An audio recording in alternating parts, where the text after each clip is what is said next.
Estamos de volta com o programa Saber Investir e essa semana, né, Jean, o pessoal do portal InfoMoney nos convidou para falar sobre IPOs, ofertas públicas iniciais, e por que elas têm caído tanto. Isso.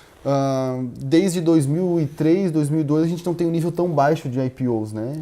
Será que as empresas estão desistindo da Bolsa? Primeiro é importante a gente passar um conceito, né? O que é o IPO? O IPO é aquela empresa que vai no mercado de ações para captar recursos, vende uma parte de suas ações em troca de dinheiro, para que esse dinheiro sirva para fazer investimentos, ampliações, capacidade produtiva, enfim, né? É o chamado mercado primário, onde de fato o investidor injeta os seus recursos na empresa. Exatamente. A partir do momento que as ações já estão no mercado, por exemplo, eu vendo as minhas ações para o Jean, a empresa não ganha absolutamente nada com isso. Ela ganhou no primeiro momento quando teve abertura de capital. Foi o que aconteceu com a Petrobras. No ano passado. Isso, nesse ano aí que passou, para fazer essa capitalização dos novos investimentos com relação ao pré-sal, né? Então, basicamente é esse o IPO. Com relação a essa redução dos níveis de IPO, eu tenho uma certa teoria que acaba refletindo.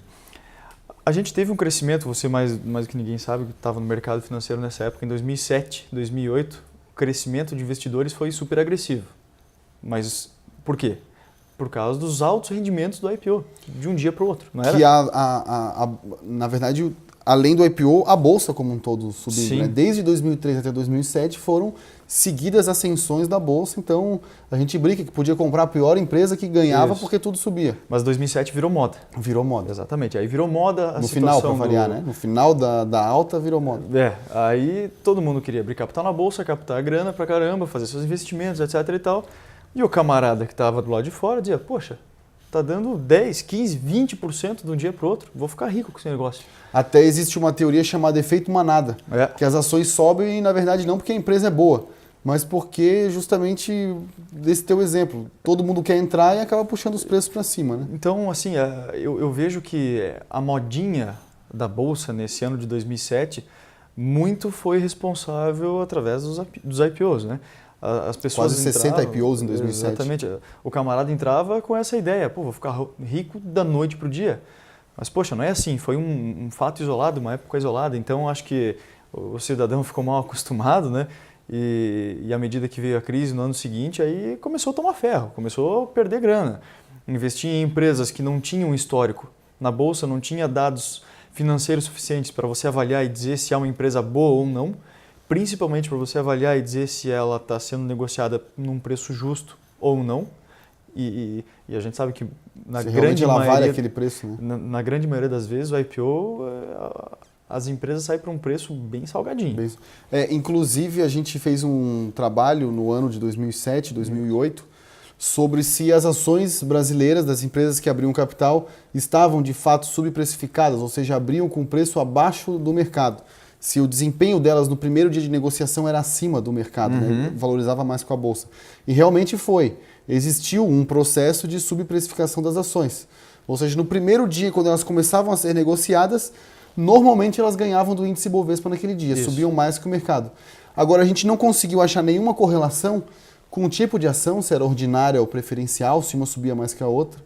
Se a qualificação do banco que fazia a abertura de capital influenciava no resultado, se a destinação dos recursos da empresa também influenciava no resultado da valorização da ação, do segmento da empresa. Ou seja, a única conclusão que a gente teve foi a seguinte: em mercados de alta, os bull markets que se chama, né? Em mercados de alta normalmente existe ganhos excessivos com IPOs. E em mercados de baixa, óbvio, os investidores estão com medo, eles vão botar o preço lá para baixo dos IPOs e quem vai entrar vai começar a vender porque não quer correr tanto risco. E essa minha teoria dá sequência nessa saída do investidor pessoa física. Eu acredito que muitos desses investidores que saíram nesses últimos 2 anos foram investidores que entraram nesse ano de 2007, que tiveram ganhos expressivos. Eu sou um exemplo vivo disso, do que eu comecei a aplicar diretamente em ações em 2007 e em um ano eu ganhei mais de 50%.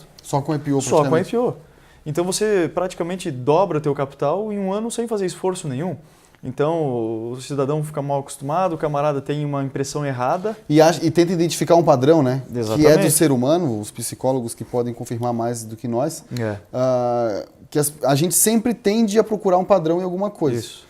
E no caso do IPO não é diferente. Vou entrar em IPO porque normalmente ou sempre dá resultado positivo. Isso. E na verdade não existe sempre em bolsa e nem... Não tem receita mágica. Não existe uma receita de bolo. O fato é que você tem que comprar empresas com resultados consistentes, lucros consistentes, crescentes. Até o próprio mega investidor Warren Buffett fala que não participa de abertura de capital, né? Ele foge de abertura de capital. A empresa primeiro tem que provar que ela é boa, depois ele entra na empresa. Porque é difícil você conhecer o negócio a fundo nessa situação, né? É como o próprio investidor americano fala, não aposte no cavalo, sim no jockey. Bom, e qual é o impacto para o investidor, tendo menos IPOs? O impacto para o investidor é que, negativamente, ele acaba tendo menos alternativas. Menos diversificação, né? Exatamente. Até tempos atrás eu queria investir em petróleo e só podia comprar Petrobras no Brasil. Petrobras, Agora a gente tem mais outras empresas, né? Queiroz Galvão, HRT Petróleo e tudo mais. Isso. E outras correlacionadas ao setor de petróleo. A própria Braskem também, né? Isso é um problema, porque no Brasil a gente tem cerca de 600 empresas e nos Estados Unidos tem 5 mil empresas de capital aberto, né? Então praticamente todos os setores estão representados com diversas empresas.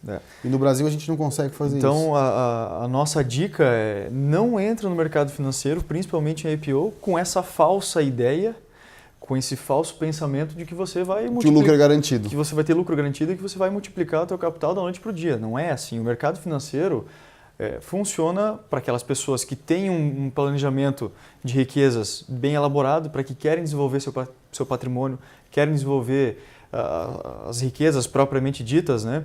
Querem diversificar os investimentos, mas com todo o planejamento, não com essa ideia de entrar como um cassino. Poxa, vou multiplicar minha grana da noite para o dia. Não é assim que funciona. Agora, se para o investidor o problema é a falta de opção de investimento, para a empresa se torna uma falta de opção de captação de recursos, né? Porque ela deixa de captar esses recursos, muitas vezes posterga o investimento, ainda mais agora em crise, já que os bancos estão diminuindo ou reduzindo a concessão de crédito, né? As empresas têm poucas fontes de investimento e a economia como um todo perde, né? As grandes empresas elas buscam capital basicamente em 3 fontes aí de recursos. Os bancos com crédito mais competitivo, né? Como o BNDES, o BRDE, enfim, algumas outras linhas aí com umas taxas bem acessíveis. Fontes de capital externo, acabam fazendo empréstimos em bancos no exterior que trabalham com taxas anuais aí de 2% ao ano, um dinheiro baratíssimo, né? E através dos investidores do mercado financeiro, através de commercial papers, a emissão de ações, debêntures, né? Debêntures, ofertas públicas primárias e secundárias, uma série de ferramentas. Mas no mercado financeiro, a captação dessas empresas acaba sendo prejudicada, né? É isso aí, Jean. E no próximo bloco vamos acompanhar algumas dicas culturais sobre o mercado financeiro e mais uma oportunidade de investimento da 121 Floripa Prestige. Não saia daí.